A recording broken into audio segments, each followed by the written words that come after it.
আসসালামু আলাইকুম রহমতুল্লাহ। সুপ্রিয় দর্শক শ্রোতা বন্ধুরা, দেশে প্রবাসী পৃথিবীর বিভিন্ন প্রান্ত থেকে যারা দেখছেন শুনছেন তাদের সবাইকে অনেক অনেক প্রীতি আর শুভেচ্ছা জানিয়ে শুরু করছি আমার ধারাবাহিক ব্লগের আজকের পর্বটি। বন্ধুরা, আপনারা জানেন এই মুহূর্তে আমি রয়েছি ইউরোপে, আর ইউরোপে আমার যাপিত জীবনে নানা তথ্য উপাত্ত নিয়ে আমি আপনাদের জন্য ধারাবাহিকভাবে ব্লগ তৈরি করি। তারই ধারাবাহিকতায় আজকে রয়েছি আমি পর্তুগাল এর রাজধানী লিসবনের বাইশা সাইডো নামে খুবই জনপ্রিয় একটি ট্যুরিস্ট লোকেশনে স্পটে। আর এখানে এসে চমৎকার একটি অভিজ্ঞতা আমার হয়েছে। এখানে এসে আমি দেখতে পেলাম যে এখানকার একটি ট্যুরিস্ট স্পটের একটি পথে বাংলাদেশের নীলক্ষেতের মতো পুরাতন বইয়ের বাহারি দোকান বসেছে। অর্থাৎ যারা পর্তুগিজ বিভিন্ন রাইটারের অথবা হয়তো বা ইউরোপিয়ান বিভিন্ন রাইটারের, বিখ্যাত সব রাইটারের বই সংগ্রহ করতে চায়, তারা এখানে কিছুটা কম দামে এবং বেশ পুরাতন পুরাতন বই সংগ্রহ করতে পারবে। তো ভাবলাম এখানে এসে মনে হলো যে আমি নিউ মার্কেটে আছি। নিউ মার্কেটে নীলক্ষেতে যেমন আমরা তিন গোয়েন্দা, কাজী আনোয়ার হোসেনের, মাসুদ রানা সহ, হুমায়ুন আহমেদ সহ পৃথিবীর বাংলাদেশের বিভিন্ন জনপ্রিয় রাইটারদের বই কিনতে পেতাম, এখানেও ঠিক অনেকটা সেরকম একটা ফিল অনুভব হচ্ছে। তো জায়গাটা আপনাদের শেয়ার করবো এবং ঘুরে ঘুরে দেখানোর চেষ্টা করবো, সাথে থাকবে।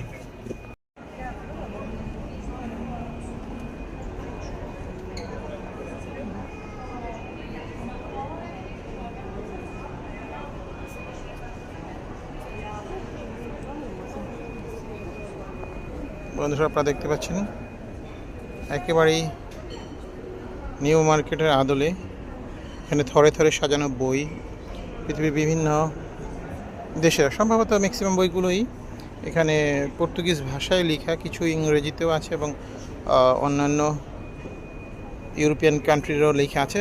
মজার বিষয় হচ্ছে ইউরোপের অধিকাংশ দেশের ভাষাই যে ইংরেজি আলফাবেটটা রয়েছে সেটা ব্যবহার করে লেখা হয়, কিছু অক্ষরে পার্থক্য থাকে, ম্যাক্সিমামই সেম, যার কারণে কোন দেশের ভাষা কোনটা, কোন ভাষাটা যারা সেই ভাষার কথা বলে বা সেই ভাষা সম্পর্কে জ্ঞান আছে তারা ছাড়া অন্যদের পক্ষে বলা মুশকিল, যেটা আসলে কি পর্তুগিজ নাকি স্প্যানিশ, না এটা ড্যানিশ, না সুইডিশ, কোন ভাষায় লেখা।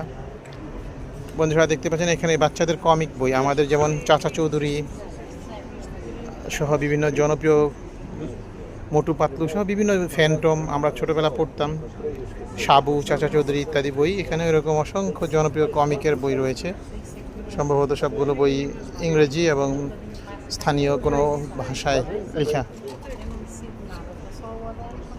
বইগুলো দেখে একেবারেই কৈশোরের কথা মনে পড়ে গেল।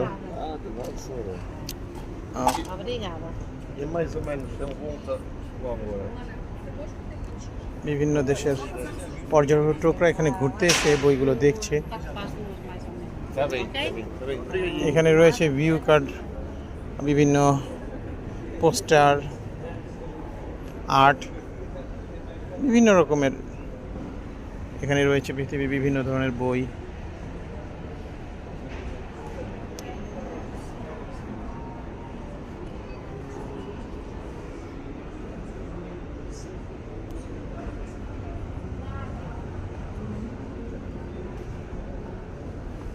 দেখতে পাচ্ছেন পাঠকরা ঘুরে ঘুরে বই দেখছে, কিনছে, সংগ্রহ করছে। এখানকার স্থানীয় পাঠক ছাড়াও পৃথিবীর বিভিন্ন প্রান্ত থেকে যে সমস্ত পর্যটকরা এখানে আসেন তারা এখান থেকে বই সংগ্রহ করে থাকেন। জায়গাটা আমার পর্তুগালে এসে এরকম বইয়ের দোকান বা ফুটপাতে বই নিয়ে বসেছে এরকম দোকানে প্রথম চোখে পড়লো, খুব ভালো লাগলো। অনেকটাই নীলক্ষেতের সেই ঢাকা ইউনিভার্সিটির দিনগুলো, নীলক্ষেতের দিনগুলো, নিউ মার্কেটের সেই বই সংগ্রহের দিনগুলোর কথা মনে পড়ে যাচ্ছে।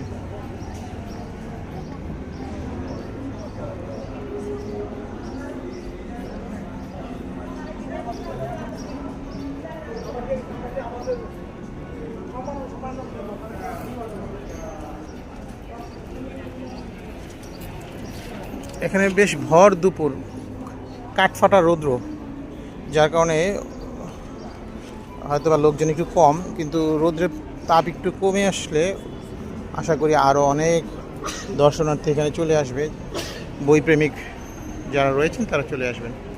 এটা পর্তুগালের রাজধানী লিসবনের বারিয়ালতো যেই পর্যটক স্পটটি রয়েছে সেখানে।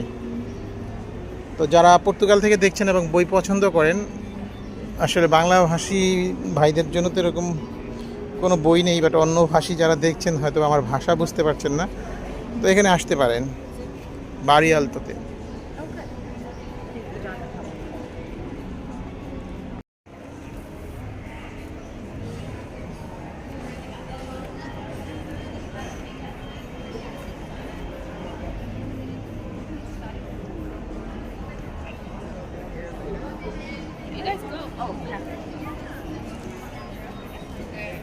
বন্ধুরা, আজকের ভিডিওটা এই পর্যন্তই থাকলো।